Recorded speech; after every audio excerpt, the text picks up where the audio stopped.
నమస్తే బీసీఎన్ న్యూస్తో మీ ముందున్నది ఆనంద్ రాజ్ కుమార్. ఈనాటి వార్తల్లోని ముఖ్యాంశాలు. దక్షిణ తమిళనాడులో కొనసాగుతున్న ఆవర్తనం మరో 2 రోజుల్లో అల్పపీడనంగా మారే అవకాశం.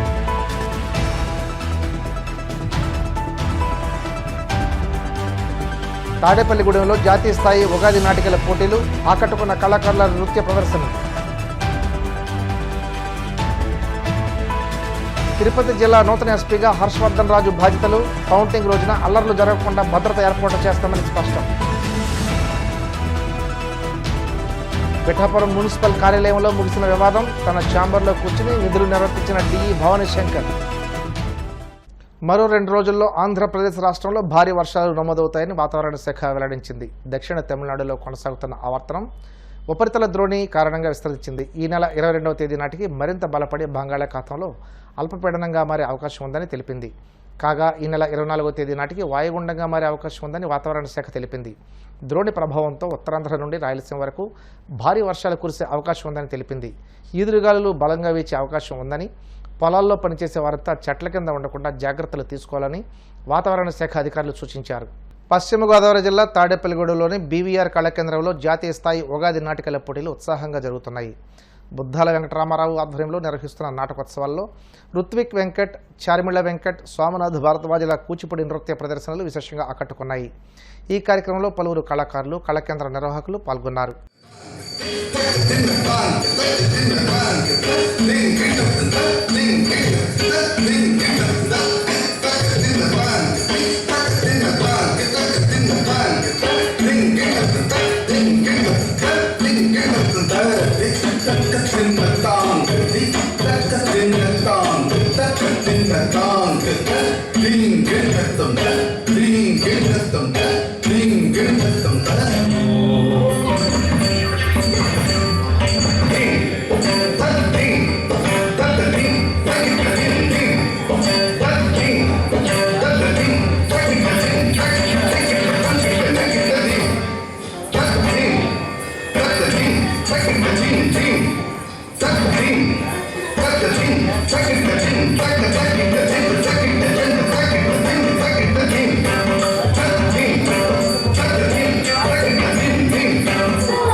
తిరుపతి జిల్లా నూతన ఎస్పీగా హర్షవర్ధన్ రాజు బాధ్యతలు స్వీకరించారు. జూన్ 4న ఓట్ల లెక్కింపు సందర్భంగా ఎలాంటి అవాంఛనీయ సంఘటనలు జరగకుండా చర్యలు తీసుకుంటామని, పోలీసులపై ప్రజల్లో విశ్వాసం నెలకొల్పేందుకు కృషి చేస్తామని హామీ ఇచ్చారు.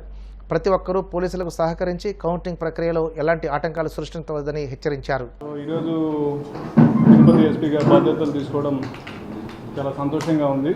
సో తీసుకుంటున్నటువంటి పరిణామాలు కొంచెం స్పెషల్ సర్కమ్స్టాన్సెస్ అయినప్పటికీ కూడా ఇక్కడ ఎస్పీగా రావడం అనేది ఒక గర్వకారణంగా భావిస్తున్నాను. రేపు జూన్ 4th రోజు ఏదైతే కౌంటింగ్ ప్రాసెస్ ఉందో, కౌంటింగ్ ప్రాసెస్ ఎటువంటి అవాంఛనీయ సంఘటనలు జరగకుండా మంచిగా నిర్వహించాలి.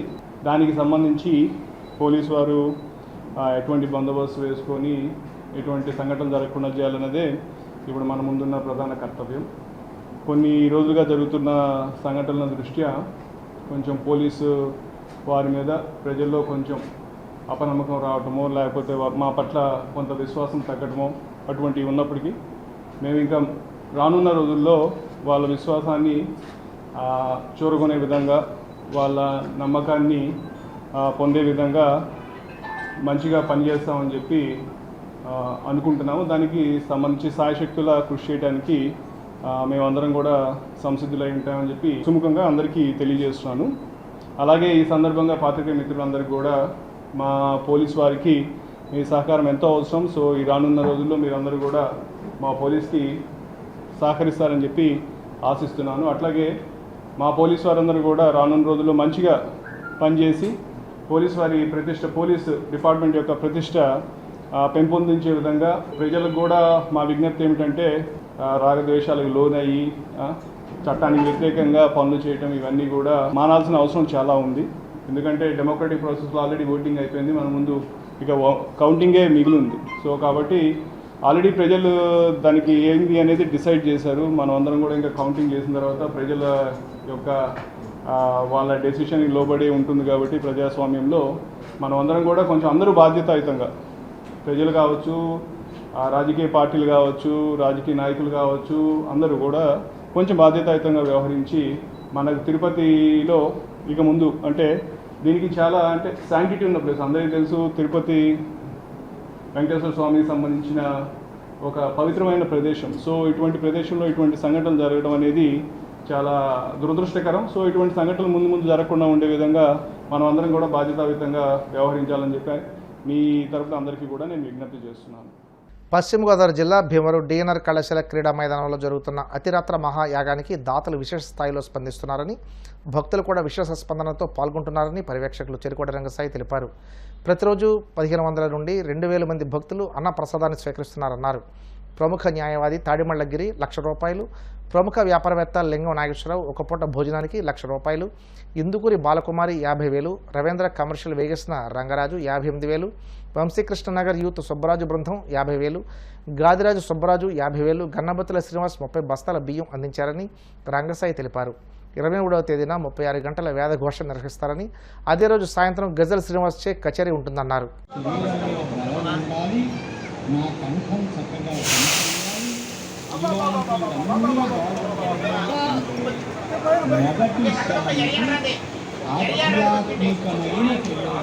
జీవితం ఎందుకోసం వినియోగపడుతుందంటే ప్రతి వస్తువుకి వినియోగం ఉంటుంది. ఒక పండు తినడానికి వినియోగం, ఒక వస్తువును కట్టుకోవడానికి వినియోగం, ఈ బ్రతుకు పరమాత్మను చేరుకోవడానికి వినియోగం. అది ఆ వినియోగంలో పరమాత్మ అగ్రహం కాబట్టి పరమాత్మ ఓంకారం పరమాత్మ చేరుకోవడం కోసం ఈ బ్రాహ్మణ్యం లభించింది. కాబట్టి సంధ్యావందనం అందుకోసం చేస్తున్నా కూడా ఆ విధానాన్ని జీవించడమే సౌతమయ్యా అని సౌతం లేదు. దయచేసి మీరు తప్పగా మీరు రావాల్సింది. భీమవరం జేపీ రోడ్లో ఉన్న దంతులూరి జగన్నాథరాజు సత్రం, కోపలివారి సత్రం అనుబంధ సంస్థ పద్మావతి వెంకటేశ్వర స్వామి దేవస్థానంలో శ్రీ స్వామివారి వార్షిక బ్రహ్మోత్సవాలు ఘనంగా జరుగుతున్నాయి. ఈ సందర్భంగా ఆదివారం ఉదయం అష్టోత్తర శతకళాభిషేకం నిర్వహించారు. 21వ తేదీ ఉదయం 8 గంటలకు 108 తులసి మొక్కలతో తులసి బృందార్చన, అష్టదళ పాద పద్మారాధన జరుగుతుందని సహాయ కమిషనర్, ఆలయ కార్యనిర్వహణాధికారి రుద్రరాజు గంగ శ్రీదేవి చెప్పారు. భక్తులు అధిక సంఖ్యలో పాల్గొని స్వామివారి బ్రహ్మోత్సవాలలో పాల్గొని తీర్థ ప్రసాదాలు స్వీకరించాలని కోరారు. సత్రం వంశపారంపర్య ధర్మకర్త, చైర్మన్, ధార్మిక పరిషత్ సభ్యులు మంతెన రామ్కుమార్ రాజు, ధర్మకర్తలు ఏర్పాట్లు పర్యవేక్షిస్తున్నారు.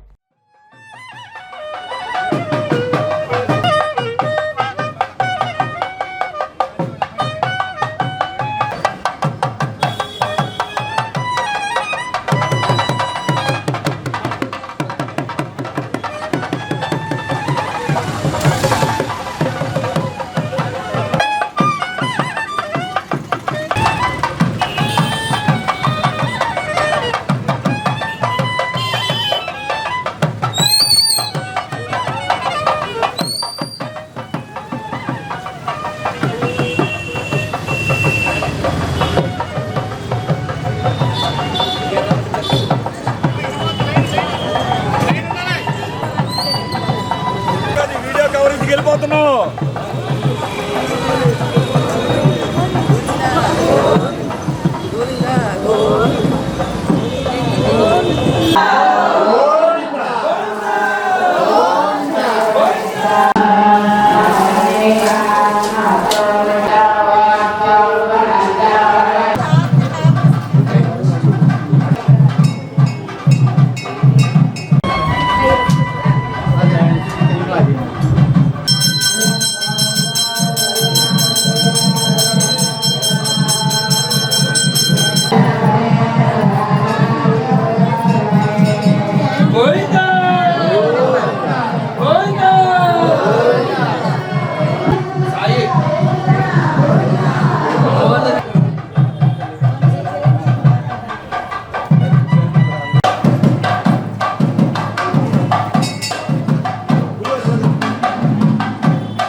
ఇప్పుడు కాసేపు ప్రకటనలు.